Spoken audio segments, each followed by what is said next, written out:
মানুষ কতটা বিচিত্র হতে পারে। সব সময় স্বপ্ন দেখতে থাকে যে কাল আমি এটা করব, কাল আমি ওটা শুরু করব, কাল আমি ওটা সম্পন্ন করব।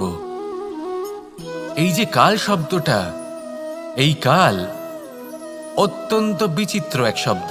আমরা সবসময় এটাকে আসতে দেখতে পাই, কিন্তু এটা আসাতে বর্তমানে পরিণত হয়। আবার আজ নতুন কাল দেখতে পাই, তার জন্য অপেক্ষা করি যখন সেটা সামনে আসে বর্তমানে পরিণত হয়। এই কাল সবসময় একটা মিথ্যে সান্ত্বনা দেয় যে সে আসছে, কিন্তু সে কখনোই আসে না। যেটা আপনার হাতে রয়েছে তা হলো আজ, বর্তমান।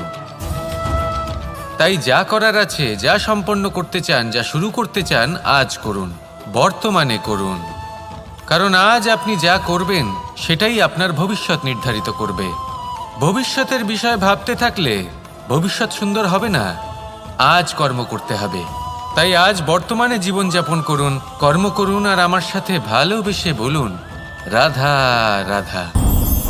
পঞ্চম তত্ত্ব, আকাশ, নব, ব্যোম। আসলে কোনো ভ্রম নাকি সত্য? ভ্রম তো হতে পারে না, কারণ ভ্রমের মধ্যে কেউ বাঁচতেই পারে না। আর যদি সত্য হয় তাহলে এতটাই বিশাল যে আমাদের চোখের থেকে, আমাদের ইন্দ্রিয়ের থেকে, আমাদের মস্তিষ্কের থেকে, আমাদের চিন্তাভাবনার থেকেও অনেক ঊর্ধ্বে, যাকে আমরা বুঝতেই পারি না। এটা যতটাই বিশাল আকার, ঠিক ততটাই সরল। এই আকাশ যতই অন্ধকারাচ্ছন্ন, ততটাই আলোর প্রকাশ প্রদান করে থাকে। দেখতে গেলে এ হলো জীবনের সঞ্চালক, কিন্তু যদি ক্রুদ্ধ হয়ে যায় তাহলে প্রাণ কেড়ে নিতেও দ্বিধা বোধ করে না।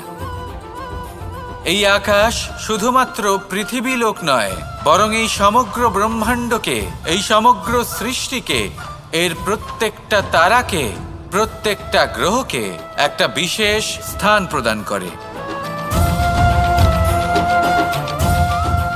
এর নিজের কোনোই অস্তিত্ব নেই, কিন্তু সকলকে অস্তিত্ব প্রদান করে। এটাই হলো এই আকাশের মাহাত্ম্য। এই আকাশই হলো মাহাত্ম্যের প্রতিরূপ, যা আমাদের ভাবনা দ্বারা উৎপন্ন হয়। আপনিও আকাশের মতো এই বোধকে আপন করে নিন। আপনার জীবনও আকাশের মতন মহান এবং বিশাল হয়ে উঠবে। আর তখনই মন সুপ্রসন্ন হয়ে বলবে, রাধা রাধা। আপনার থেকে বড়, আপনার থেকে মহান হলেন সেই গুরু। এটা কি আবশ্যক যে সেই গুরু কোনো ব্যক্তিই হবেন? কখনোই নয়। গুরু হলেন একটা তত্ত্ব, গুরু হলেন একটা শক্তি। গুরু একজন ব্যক্তি হলে শুধুই একজনই হতেন, কিন্তু তা নয়। গুরু হলেন একটা অনুভূতি, গুরু হলেন শ্রদ্ধা। গুরু তিনি যিনি আপনার ব্যক্তিত্বের পরিচালক হন। গুরু তিনি যিনি আপনার ব্যক্তিত্বের নির্মাতা হন।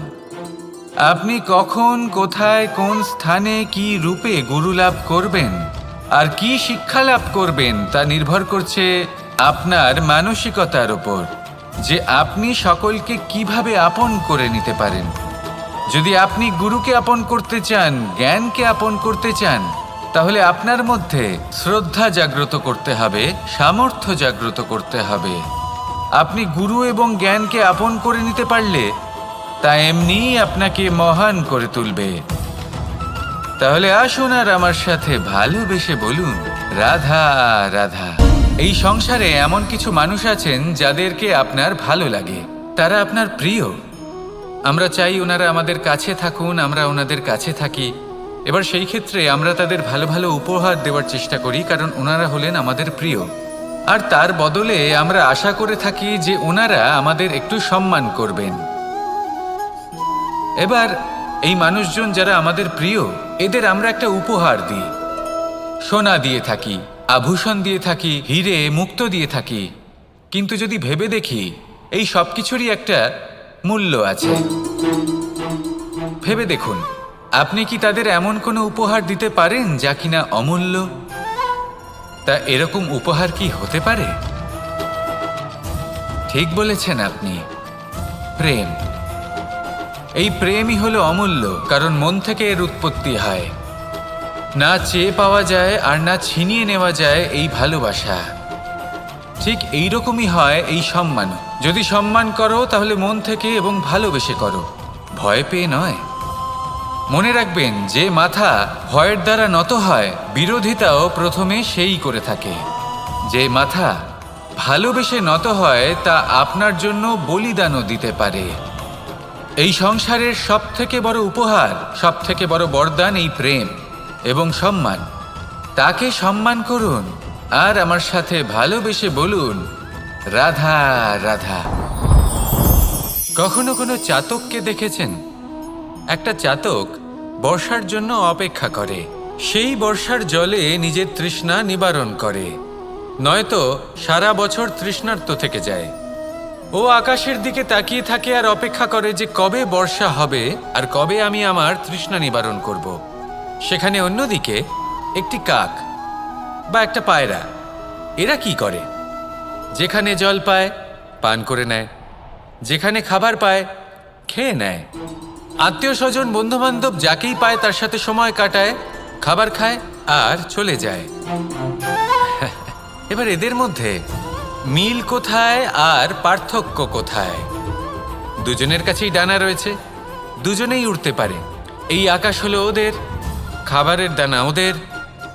পার্থক্য হলো তাদের অভিলাষার, পার্থক্য হলো তাদের আকাঙ্ক্ষার, পার্থক্য জীবন যাপনের ধরনের। এবার যত বেশি আকাঙ্ক্ষা থাকবে, যত দামি জীবনযাপন করার ইচ্ছে থাকবে, তত বেশি কষ্ট আপনাকে সহ্য করতে হবে।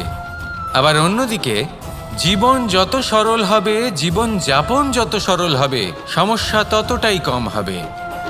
তাই সবসময় চেষ্টা করবেন আপনার মানসিকতা এবং আপনার জীবন যেন সরল হয়। ভালোবাসতে থাকুন। যদি কেউ আপনাকে ভালোবাসে, তাকেও আপনি ভালোবাসা ফিরিয়ে দিন। তাদের সাথে কথা বলুন, কিছু তাদের কথা শুনুন, কিছু নিজের কথা বলুন। দেখবেন সকল তাপ উত্তাপ দূর হয়ে গেছে। এটাই তো হলো জীবনের সারমর্ম। তাই প্রেমে থাকুন, ভালোবাসুন, আর ভালোবেসে আমার সাথে বলুন, রাধা রাধা। ক্ষমা একটা অত্যন্ত সুন্দর শব্দ, আমার খুব প্রিয় শব্দ। কিন্তু এই ক্ষমা কখন আর কিভাবে প্রয়োগ করতে হবে সেটা বোঝা প্রয়োজনীয়। এক, যদি আপনি কোনো অন্যায় করেন আর ক্ষমা না চান, ক্ষমা প্রার্থনা না করেন, ক্ষমা চাওয়া থেকে এড়িয়ে যান, তাহলে তাতে আপনারই ক্ষতি হবে। কিভাবে? ক্ষমা না চাইলে মনের মধ্যে অহংকার জাগ্রত হয়, আর অহংকার তো প্রকৃত অর্থে আমাদের ক্ষতিই করে।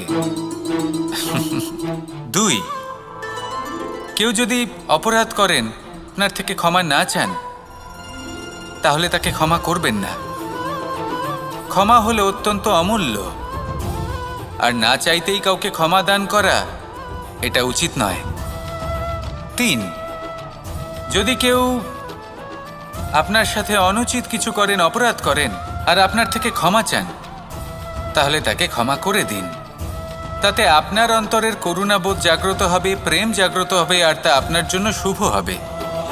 চার, যদি আপনি নিজে কোনো অপরাধ করেন, তাহলে অবশ্যই ক্ষমা চাইবেন। তাতে আপনারই লাভ হবে। কিভাবে?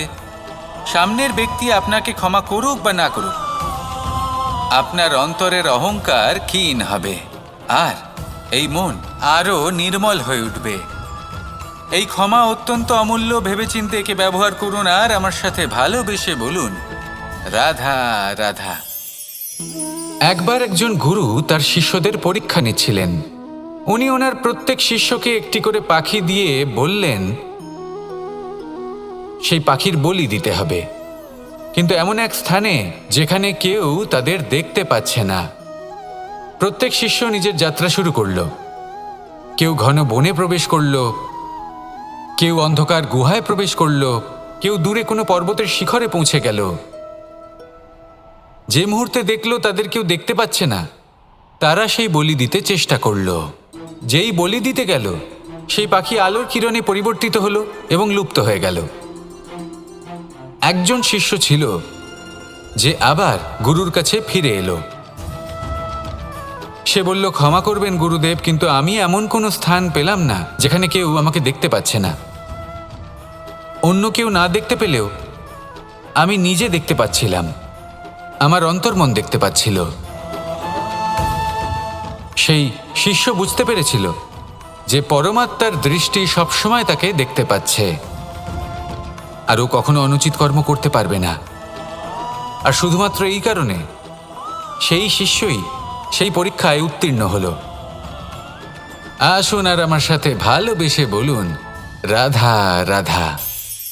আমরা সবাই ফল খাই, কিন্তু আমাদের সেই ফলই প্রিয় হয় যে পরিপক্ক হয়ে ওঠে, যেটা নম্র হয়, আর যে ফল অনেক বেশি মিষ্টি আর সুস্বাদু হয়ে থাকে, যাদের রঙে বাহার দেখা যায়। সেইভাবে জীবনে আমরা নানান মানুষের সাথে পরিচিত হই, কিন্তু সেই মানুষই আমাদের মন ছুঁয়ে যায় যারা বিনম্র স্বভাবের, যাদের বাণী খুব মধুর, যাদের অন্তরে আত্মবিশ্বাসের একটা তেজ, একটা রং দেখা যায়। এবার এমন ব্যক্তি আমরা কি করে হব? ঠিক সেইভাবেই যেমন একটা ফল রোদ, বর্ষা, শীত, বায়ু এই সকল সংকটময় পরিস্থিতির সম্মুখীন হয়ে পরিপক্ক হয়ে ওঠে, সেইভাবেই মানুষ সংকটময় পরিস্থিতির সম্মুখীন হয়ে পরিপক্ক হয়ে ওঠেন। যদি এই সংকটের সম্মুখীন হন তাহলে অভিজ্ঞ হবেন, আর এই অভিজ্ঞতাই শিক্ষা দিয়ে যাবে। এই অভিজ্ঞতা আমাদের শিখিয়ে দেয় যে আমাদের বিনম্র থাকতে হবে। অহংকার করে কোনো লাভ নেই। মধুর বাণীর যে কি মূল্য তা আমরা শিখতে পারি। এই অভিজ্ঞতাই আমাদের বুঝিয়ে দেয় যে উচিত অনুচিত কোনটা, আমাদের দৃষ্টিভঙ্গি তৈরি করে, আর এই দৃষ্টিভঙ্গি দ্বারা আত্মবিশ্বাস জাগ্রত হয়। সেই জন্য জীবনে কখনো বিপদ থেকে দূরে পালাবেন না, সেগুলোর সম্মুখীন হন, অভিজ্ঞতা লাভ করুন, তার থেকে শিক্ষা লাভ করুন, এইভাবেই পরিপক্ক হবেন। আসুন আমার সাথে ভালোবেসে বলুন, রাধা রাধা। মানুষ বর্তমানে নিজের জীবন অতিবাহিত করেন, কিন্তু তার জীবনে অতীতকাল এবং ভবিষ্যৎকাল এই দুটোরই সমান গুরুত্ব রয়েছে। অতীতকাল অতিবাহিত হয়ে গেছে এবং সেটা জীবিত থাকে আমাদের স্মৃতি হিসেবে, এবং ভবিষ্যৎ হলো সেটাই যেটা আমরা শুধুমাত্র কল্পনাই করতে পারি। এবার অতীতের কিছু স্মৃতি এমন থাকে যা আমাদের কাছে আনন্দময় হয় না, তা কটু হয়, দুঃখজনক হয়, যন্ত্রণাদায়ক হয়। আমরা যা কিছুই করি তা বদলে ফেলতে পারবো না, কিন্তু ভবিষ্যৎকাল সেটা আমরা রচনা অবশ্যই করতে পারি, যদি আজ আমরা শ্রেষ্ঠ কর্ম করি। যদি আজকের এই দিনটা আমরা আনন্দের সাথে অতিবাহিত করি, সুখের সাথে অতিবাহিত করি, এক একটা মুহূর্ত আমরা আনন্দ এবং ভালোবাসার সাথে অতিবাহিত করি, আপনার আজকের এই কর্ম আপনার ভবিষ্যৎ নির্ধারণ করবে। আজ আপনি যেভাবে জীবন কাটাবেন তা ভবিষ্যতে গিয়ে অতীতকালে পরিণত হবে, আর তখন আপনি এমন স্মৃতি খুঁজে পাবেন যেখানে আপনি প্রত্যেকটি মুহূর্ত প্রেম এবং আনন্দের সাথে অতিবাহিত করেছেন, এবং সেই স্মৃতি মধুর হবে।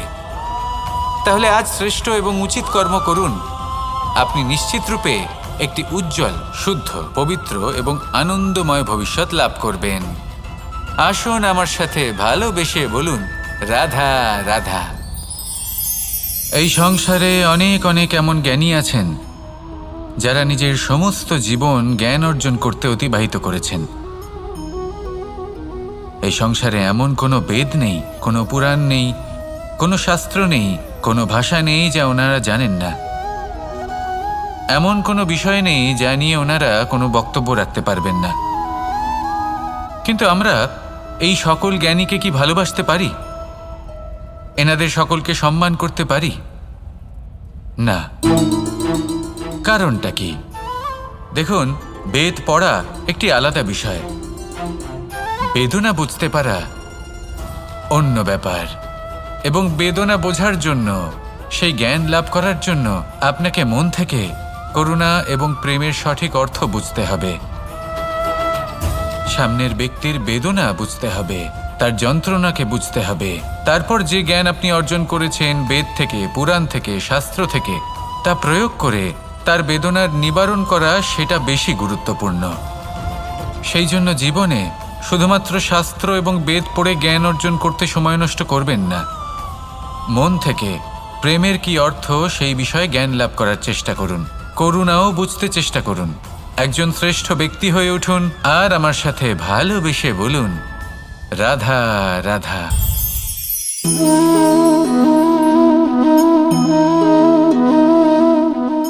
জল এই সংসারের সমস্ত প্রধান তত্ত্বের মধ্যে একটি। এই জল যে কোনো জ্বালা দূর করে, আগুনকে নিভিয়ে দেওয়ার ক্ষমতা রাখে, অবিরল অবিচলভাবে প্রবাহিত হতে পারে, একে কেউ বাধা দিতে পারে না। এর পথে বাধা সৃষ্টি করলে নিজের পথ নিজেই খুঁজে নেবে বা সে নিজেই নিজের পথ বানিয়ে নেবে, কিন্তু কখনো থামবে না। এই জল হলো মহান, আর এর একটা মহান গুণ আছে, এর নিজস্ব কোনো রং নেই। কিন্তু যখন মেঘ থেকে বৃষ্টিরূপে পৃথিবীতে ঝরে পড়ে, তখন সমস্ত সংসারকে রঙিন করে তোলে। যেখানে খরা হয়েছে সেখানে শ্যামল করে তোলে, যে স্থান শ্যামল সেখানে ভিন্ন ভিন্ন প্রকারের পুষ্প ফুটিয়ে তোলে।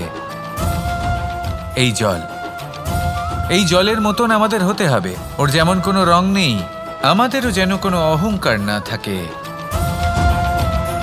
শুধু কর্মের এই ধারাতে বইতে থাকুন, এই সংসারের মঙ্গল করতে থাকুন, শ্রেষ্ঠ কর্ম করতে থাকুন। এই সংসারকে এটা বলার কোনো প্রয়োজন নেই যে আপনি কে। আপনি যদি কর্ম করতে থাকেন, তাহলে এই সংসার নিজে থেকেই আপনার মূল্য জানতে পারবে, আর তখন এই মন প্রসন্ন হয়ে বলবে, রাধা রাধা। বড়ই অদ্ভুত ব্যাপার, একটি পাথরের প্রতিমা যখন মন্দিরে স্থাপিত হয়, তখন তা আমাদের কাছে ভগবান সম হয়ে দাঁড়ায়। কিন্তু যখন একজন জীবিত মানুষ মন্দিরে গিয়ে থাকেন, তখন তার শরীর, মন, আত্মা সেই সব পাথর সম হয়ে দাঁড়ায়। কিন্তু এমনটা আমি ঠিক কেন বললাম ভেবে দেখুন। মানুষ এটা চান যে কোনো পরিস্থিতি, যে কোনো স্থানেই তার বিজয় হোক, কিন্তু এখানে এসে সে পরাজিত হয়। এরকম ঠিক কেন হয়? সমস্ত খেলা হলো ভাবনা চিন্তার, বিচারধারার, দৃষ্টিভঙ্গির, উত্তরদায়িত্বের খেলা। পাষাণের এই প্রতিমা, তার একটি উত্তরদায়িত্ব আছে, আশা ধরে রাখার দায়িত্ব। সেই আশা জানিয়ে মানুষ মন্দিরে আসেন। তেমনি মানুষের একটি উত্তরদায়িত্ব আছে, যেটা সে ভুলে যায়। আর সেই উত্তরদায়িত্ব হলো এটা, যে মন্দিরে যে ভগবানকে সে প্রসন্ন করতে যাচ্ছে, তাকে সে তখনই খুঁজে পাবে যখন পূর্ণরূপে সে সমর্পিত থাকবে। যদি মনে সমর্পণের ভাব না থাকে, তাহলে ভগবান কখনো প্রসন্ন হবেন না। নিজের উত্তরদায়িত্ব বোঝার বদলে মানুষ শুধু একটা অনুষ্ঠান পালন করেন। যেমন ফুলের একটা মালা অর্পণ করেন, আর সেই কারণেই তিনি পরাজিত হন। আপনি ফুলের মালা অর্পণ করুন, প্রসাদ অর্পণ করুন, কিন্তু মনের মধ্যে পূর্ণ সমর্পণের ভাব থাকা প্রয়োজনীয়। তবেই আপনি মন্দিরে গিয়েও প্রাণবন্ত হয়ে থাকতে পারবেন, তবেই ঈশ্বরকে প্রসন্ন করতে পারবেন। আসুন আমার সাথে ভালোবেসে বলুন, রাধা রাধা।